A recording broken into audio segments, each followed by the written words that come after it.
Hey boys, I'm Nick Atef. And I'm Ryan Kazera. Breaking news. So, the trusty admins at the Garbage Pail Kid Facebook Marketplace, they contacted us to help announce that they've been working on a really, really exciting project. What have they been working on? They've been putting together their very own price guide. They call it the Garbage Pail Kids Marketplace Almanac. It will have a baseline price for most of the garbage pails that we love. It will be based off of the last 3 months of eBay sales. It will update quarterly. And the most important thing is it's actual admins and collectors that are putting out together this information. It's something within the community we've been missing for a long time. It's something that's going to always stay current with the pricing. What's really nice is you know as well as I do, on every board that you're in within the Facebook groups, you're going through and you're seeing a lot of people asking about different pricing, especially some of the newcomers coming in. When we look at that, a lot of the answers are a little all over the place as far as, well, it's worth to you, whatever it's worth to you, or go look at pricing here or there, or somebody gives their 2 cents on it.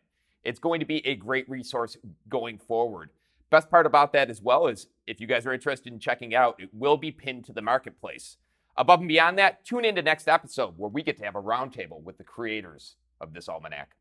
In news today, GPK versus Madballs. Cloudco Entertainment, owners of Madballs, have teamed up with Topps and GPK for a collaboration of the co-heavyweights of gross. Madballs launched in 1986. They went on to send tens of millions of toys, and they even had a very extensive consumers line. The consumers line consisted of comic books, video games, collectibles, and lots of back-to-school products. They have promised that the artwork is going to remain very 80s. And the most exciting part is that illustrator Jim Groman from the Madballs team, and our very own Joe Simcoe from the GBK team will be collaborating for the packaging and the cards. Down the line, they promise to have obviously trading cards from Topps, 2-pack action figures from Megalopolis, apparel and accessories from Mad Engine. We've got jackets from Chalkline, streetwear and apparel from Mishka, New York. We got augmented reality pins, collectible toys, and then down the line, there's mobile apps and some publishing and other partnerships that have been promised. Get your minty cards slabbed, or don't. PSA has stopped taking submissions for new cards coming in. Due to the sheer volume of everything they've received over the last 3 days, which was actually more than they've received in the last 3 months. Got a press release from PSA, and essentially what they're saying is effective immediately. PSA is temporarily suspending our value, regular, and express services. We will take a tiered approach to reintroducing these service levels. And what they're saying is their goal is to get everything back and running by July 1st. I think a lot of people out there are wondering, well, if they've gotten, all this demand for new submissions, or they've got new submissions in, why are they not expanding and hiring new people? Alas, PSA is. So if you look at it overall, they have added 58,000 square feet to their California operation on top of the 62,500 square feet that they added a few months ago. People are also probably asking themselves, why don't they just hire more people? Well, if you look at it, as of January 2020, they had 421 employees. As of today, they have 783 employees. So believe me, PSA is well aware of the demand overall. That's bananas to almost double your business. You're doubling your business. Man, I blame all these people slabbing base cards. Like, it's ridiculous, like who wants a Pinlin base refractor all slabbed up? I mean, who cares if it's a 10? It's a base. I blame the Pokemon people. I'm blaming Pokemon people because you got all those 20-year-olds that are at home, and then all of a sudden they're like, holy shit, all these cards I had when I was 9 are worth tons of money. I think it's Pokemon that's really pushed it forward. And for me, I think it's a combination of looking at people in lockdown from COVID, them having the time to go through some of the old boxes and some of the cards maybe they haven't looked at in a while. And you couple that with, the stimulus they've been giving out within the United States for certain income levels. And I think it's a recipe for PSA submissions. I forgot about that stimulus money. I remember watching it in the boards. Every time there was a stimmy check that dropped for you guys, sales just went brrr, and then it came back down until the next stimulus check. Brrr. So, yeah, that's a huge one too, Ryan. I didn't even think about that. From all of us at PSA, thank you for making our service the preferred choice for collectors across the globe and the foundation of all great collections. I talked to our faithful admin at the Sapphire Addicts page on Facebook, Mr. Jason Roblox, and he gave me a small breakdown of what happened this weekend. Apparently, there was like a weird site that showed up, and they were offering Sapphire boxes between $35 and $100. And the more Sapphire boxes you bought, the cheaper the price would be. So as our trusty admin, he tried to go through the process and realized very early that it was a scam, and he tried to post it as quickly as possible on the Sapphire Addicts page. Unfortunately, some people had already gone through, and we think they may have lost their money. Guys, if it's too good to be true, it probably is. But this is also something to note. Because Sapphire has entered the GPK world, we all know that also grabbed attention for the sports guys and the guys that like the real high value cards, the ones that are like over 1K or whatever. When those people start to pay attention to our little community, that also allows all the different types of scams that the sports car people are probably used to, and we're not actually that used to seeing because we haven't had that much attention up until this point. So please be aware, moving forward, our community is getting bigger, and the scammers are looking at us because they know that they can probably grab some money from us. So please be very aware, ask a lot of questions. Everybody in the community everybody should just check with somebody before they make a purchase, and then everybody will be much safer. We also got news this week that Loyal Subjects is going to be making a WWE Garbage Pail Kids mashup. Some of the figures that they're featuring out of the first 4-pack is going to be Andre the Giant, Stone Cold Steve Austin, Macho Man Randy Savage, and Ultimate Warrior. These are set to be sent out on July 1st. I personally think it's an awesome idea coming from being a kid of the 80s and really growing up on WWF at the time, and showcasing some of everybody's favorite figures. Obviously, Hulk Hogan isn't in there, which was one of my favorite, but Macho Man and Andre the Giant along with Ultimate Warrior, that's a pretty solid lineup right there. So I'll be very interested in seeing what they come up with in the future as well. That's definitely a blast from our childhood past. And that's it for GPK News.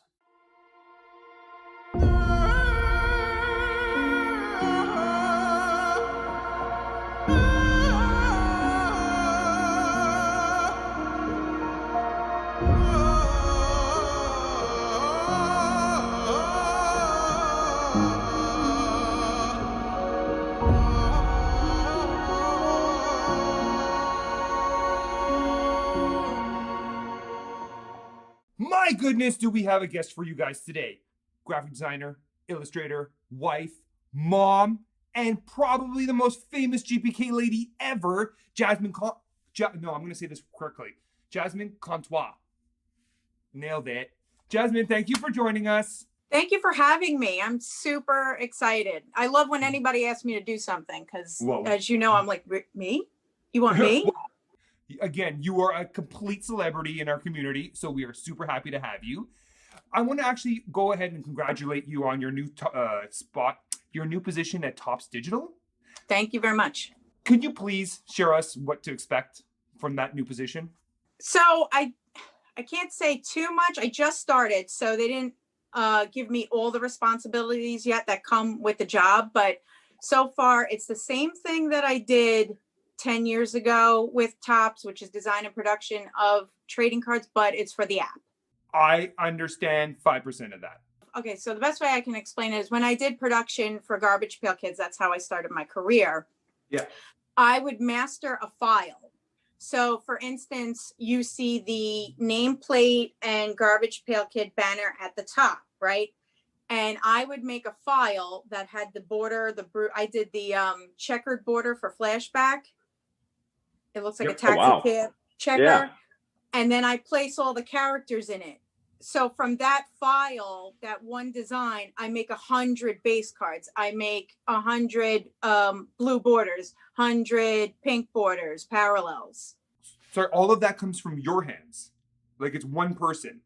Correct. Or at the time, so I was working under Jeff Zapata.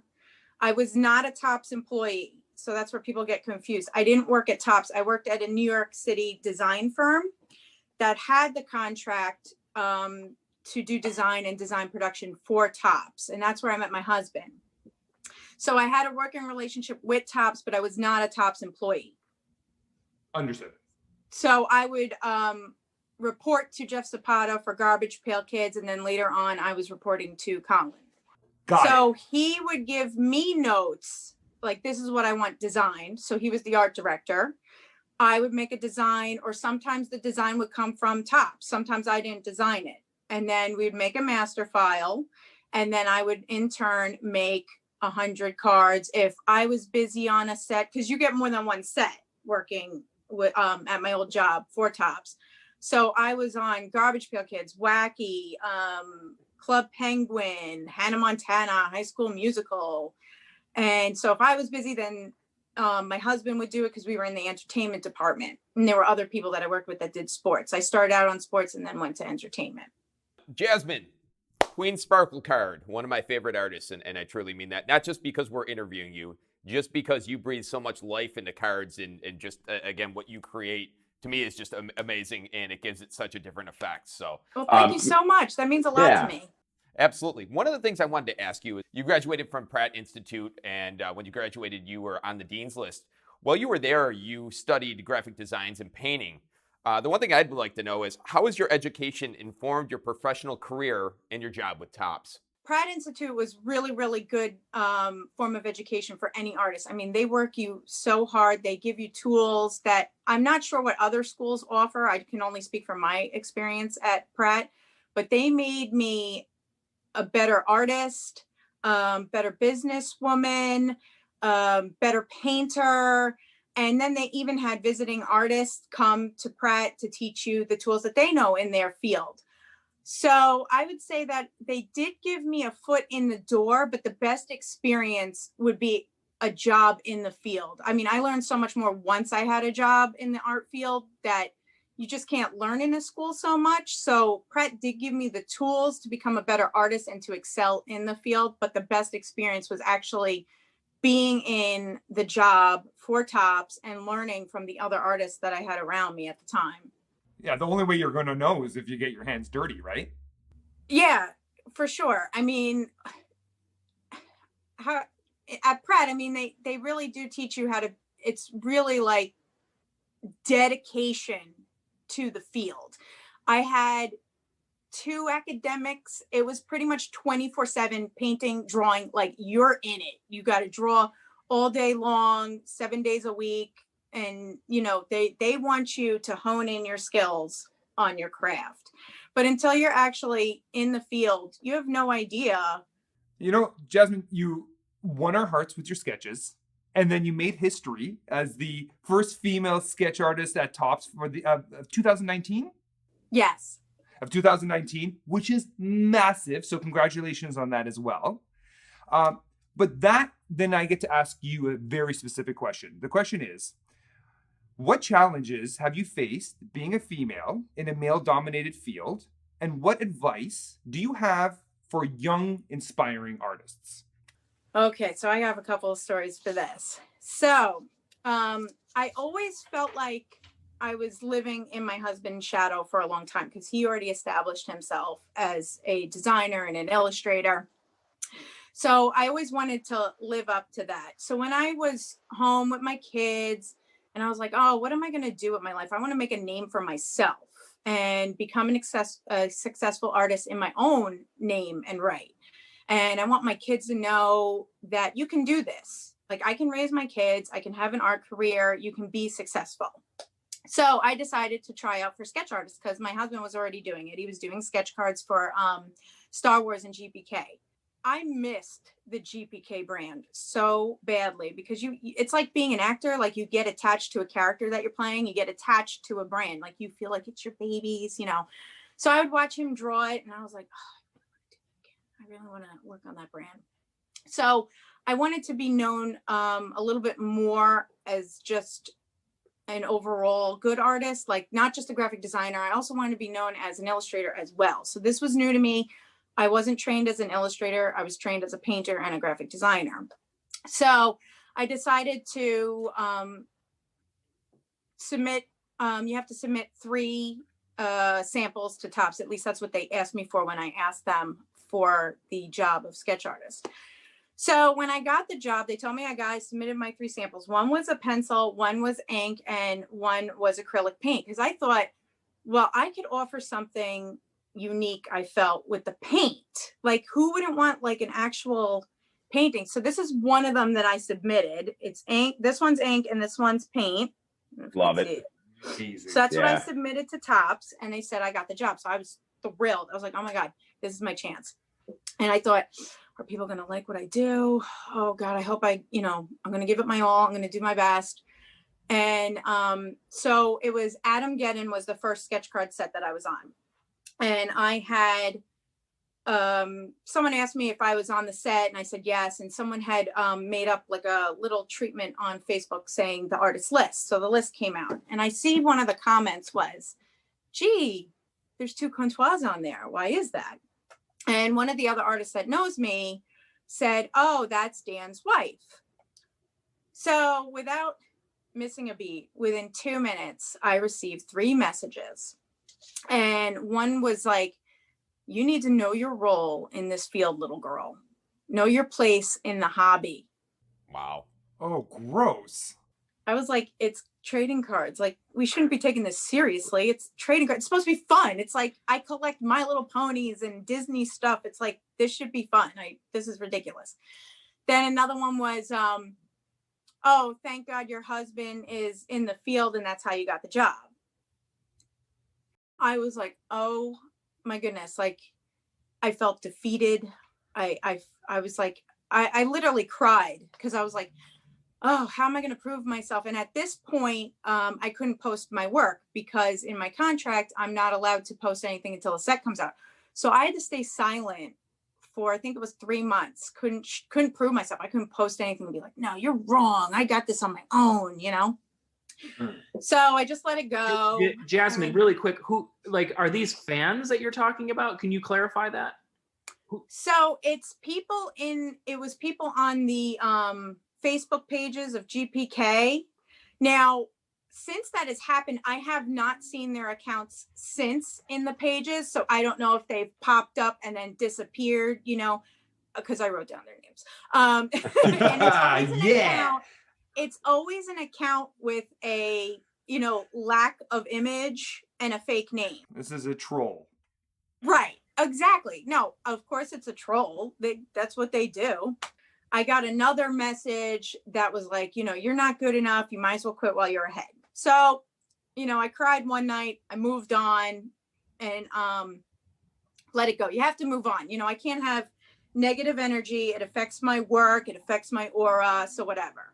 But I was, like, really, this is what's happening. And then there were some people who would send my husband a message like, oh, I want a card from you. And then the same message to me, but mine was a little more derogatory.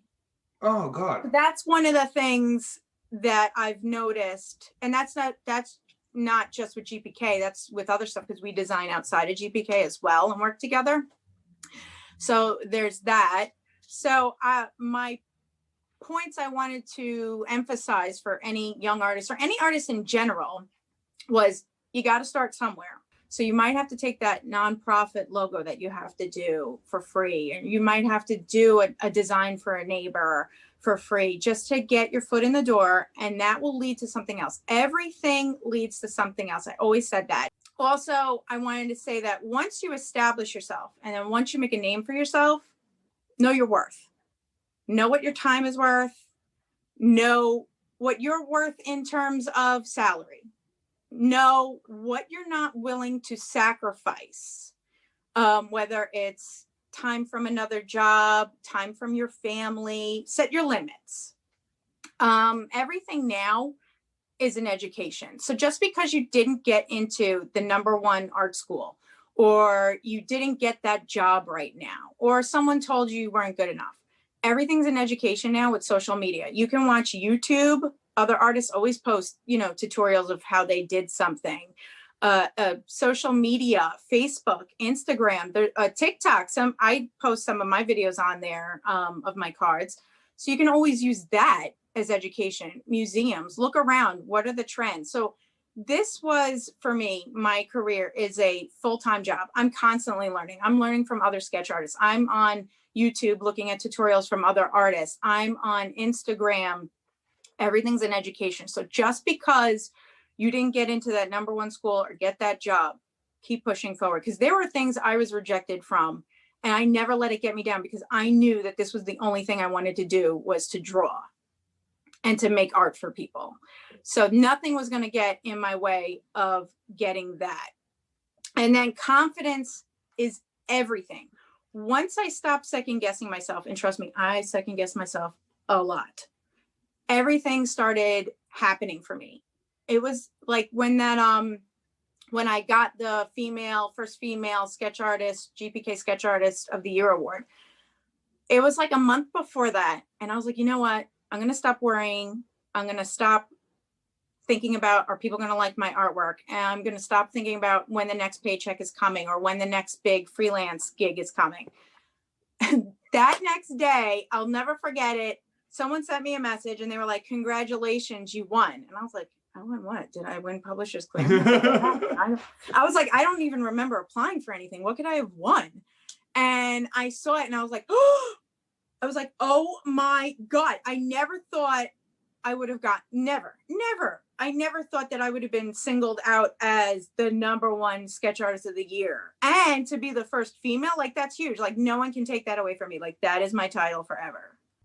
We saw that coming from a mile away, Jasmine. So I was totally thrilled. And it was like everything, like, once that button went off in my head where I'm like, you know what? I am worth it. And this is going to work out for me. That's when everything started to happen. And after winning that award, I got to tell you, other job opportunities followed. So I got a speaking gig, a teaching job, but then the teaching job fell through because of COVID. But all these other things happened because of GPK. And I'll tell you, when you got the award for the GPK Sketch Artist of the Year, anybody who had purchased any of your artists or your work before was super excited because we know the value just increased. I just wanted to take 2 seconds. I actually have 2 of your pieces. I got this for my daughter because my daughter is very much into Day of the Dead. So we see this every single day. And then we see this guy every single day. This is the first present my girlfriend ever bought me. And so this is even with your old signature. Because you don't do that signature anymore, do you? Not on the sketch cards. On paintings, I do it. Paintings you do. Okay. So Yeah. This is obviously a painting. Don't mess with this. This is like, it's like a John Pound original. It's beautiful, Jasmine. Thank you. So off of that, Jasmine, you actually posted around Thanksgiving, and I'm going to quote you. You said, "To the Garbage Pail community, thank you for supporting my dreams, passions, and business. Without you, I'm nothing. I love you all." Where did that come from? Because it's true. When I thought about being an artist back when I was a kid, signing your artwork, people buying it, people wanting it, people responding to it. This is what I imagined. The whole GPK community, I watched the pack breaks on Facebook when people open up the packs. And I'm like, oh, let me see. And then if it's ever by chance one of my sketch cards and they're like, no way, I get thrilled over that. Like, that excites me. That's what keeps me going. Like, if it was like, oh, Jasmine, I got one of her cards, I wouldn't keep doing it. It's the level of excitement that people have responded to my cards that has kept me in this business, has kept me getting a paycheck, has gotten me an award, has gotten me jobs.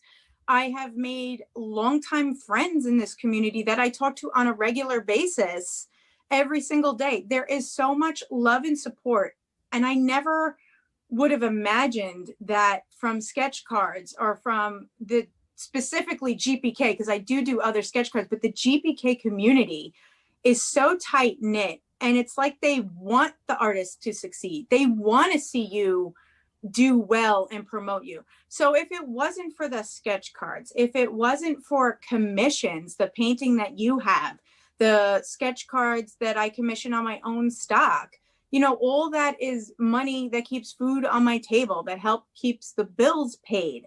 I appreciate every single commission, sale of a Topps card, all of it. Because without the community, it's true, I am nothing. I wouldn't have any of this. And I probably wouldn't have gotten the award. I wouldn't have gotten this new job with Topps Digital. It's all because of the feedback. Because I know someone at Topps had told me that the fans write into Topps about my sketch cards. And that was the only time I ever gotten feedback from Topps. I usually don't hear like from anybody or anything specific. I usually just get an invite and it's like, can you do the set? And we're sending the cards out in 7 days and then that's it. But there was one time where I was invited to an exclusive set and I was like, oh, hey, can I do glitter? Do you mind if I do glitter? Because it is, sometimes it does come off or, it's messy. I've seen some people say, oh, I don't care for the glitter. So I was confirming if I could do all the exclusive cards in glitter. And the person wrote back, yeah, that's what the fans want. That's what they write in, that they want more Jasmine glitter cards. Like you said, though, I mean, that was the one thing that you took and made your own. I mean, and that's what's so cool about it. And, it really, you pull that card out and before you even look at the name, who did that sketch card. And again, I think for you to have that and to own that and have that space for something so unique to me, again, it's mind-boggling and it's awesome at the same time. Thank you very much. Yeah, I love when I see the people break open the packs and it will be wrapped in the plastic and you see the glitter that's settled at the bottom. Like, that's mine. Yeah. You know, turn it around. All you need to see is the corner and we know it's your piece. That's amazing. I'm astonished that someone is talking about GPKs in terms of a paycheck and food on the table, because my experience is completely the opposite. Because you dish it out. Yeah, it takes away food from your table. But I have seen like what would cost like a car payment of what people buy. It's crazy. Yes. I mean, look, I have things that I spend a ton of money on, obviously makeup, Disney, so I get it. And I buy a few packs for myself. I like keeping them as references for sketch cards in the future. So I do have a couple of collector albums to the side that I have. But yeah, the collected, that's what keeps me in business. I'm telling you, if they didn't support me, I would have had, you can't keep doing something that's not making you money. All that support adds up. And I really, really do appreciate all the love and support that I've gotten. I mean, I really wouldn't be here interviewing with you. I wouldn't have as much freelance as I would if it wasn't for this community. Wait, we feel exactly the same because we wouldn't be here if it wasn't for the community as well. So it's a lovely space for all of us to be able to gather. I really do appreciate it. It's everything. And I feel like I belong somewhere. My whole life, I wasn't really like the popular kid in school. We all collect GPK, so I think we all shared that. So I feel like for once in my life, I really belong somewhere. That's what, it comes full circle. You're the queen. You're the queen, Jasmine. I guess I should make myself a glitter crown. Yes, you should. Thank you. I still don't see myself, though, that way. Every time someone's like, oh, I want a commission, I'm like I'm seriously always honored that someone wants my stuff or that someone gives me a shout out on Facebook. I love those shout outs when people are like, yes, I got a glitter Jasmine card. And I'm like, oh my God, like I really do appreciate it. And I love those shout because that's what keeps me going. That's what keeps inspiring me to come up with something new for the next set. If you don't mind me asking, who are some of your favorite female Topps artists right now, specifically GPK or anything else you'd like to add in there? Well, I always loved Lily Mercado. I always thought she had a very unique style. Love it. I love Kathy Razum and Becky Sharp. Becky Sharp is awesome. Awesome. Yes. I love her stuff. I love her mashups. Yeah, hopefully more girls will come up and, hopefully this is paving the way to change things a little bit and maybe across the board, not just GPK. I know I've seen it in comic books too. A lot of females are coming up and illustrating, becoming inkers and colorists for comic books. So I think it's definitely changed in the past 10 years for me, in my experience, for sure. Jasmine, thank you so much for joining us. You have now taken our show from here to here. It's been an absolute honor to have you. Could you let us know how to get in contact with you should anybody want to contact you to commission you for one of your amazing pieces of work? Thank you so much. So yeah, the best place to contact me is Facebook Messenger. So I have a public page, Jasmine Contois. You can find me on there, or my private page. If you do message me on my private page under my name, please send me a friend request too, so I can make the connection. Thank you, Jasmine.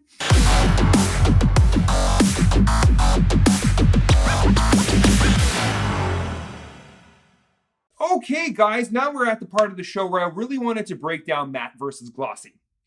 Glossy refers to the sheen of the card. The sheen is how shiny it is. On a glossy card, the sheen is shiny on the front and the back. On the matte card, the sheen is shiny on the front and it's dull and rough to the touch at the back and has no shine. So that is the visual cues for both of those cards. Now a little bit of information about those cards. All the American GPKs have glossy fronts, but not all have glossy backs, like I just mentioned. Matte cards actually came before glossy. There's rumor that they ran out of matte and that's why they went to glossy, but there's also another rumor that they noticed how much the matte was staining, and so then they moved on to glossy because it stained less. You cannot find an OS1 box with a mix of glossy and matte. It'll either be a matte box or a glossy box. OS2 with Leaky Lindsay and Messy Tessie puzzles can be found with glossy or matte, but OS2s with Joltin' Joel and Live Mike puzzle backs can only be found in glossy. And lastly, there is a rumor that matte was produced about 7 times more than glossy for OS1. So take that for what it is. Oh, and just I need to give you a Canadian footnote. All Canadian OS1 cards are matte. Nick, I guess with OS1, that means that the glossies are rare, right? They're more rare. Yes. Okay, but then when we go to OS2, the matte is more rare. Correct. So that's, if you're really wanting to decipher between your two sets, go in the back, examine the sheen. Ooh, baby.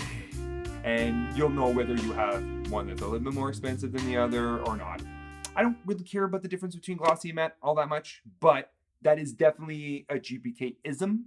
And where we've got people who love perfect centering, we love people who like things that are all matte or all glossy. It's just part of the GPK-ism, and I kind of love it. It's not for me. I can't chase that. It exhausts me, but it's a GPK-ism. We are actually going to be doing a lot more of these collector info sessions as we build up more information. So thank you so much for joining us, and we will see you guys next time.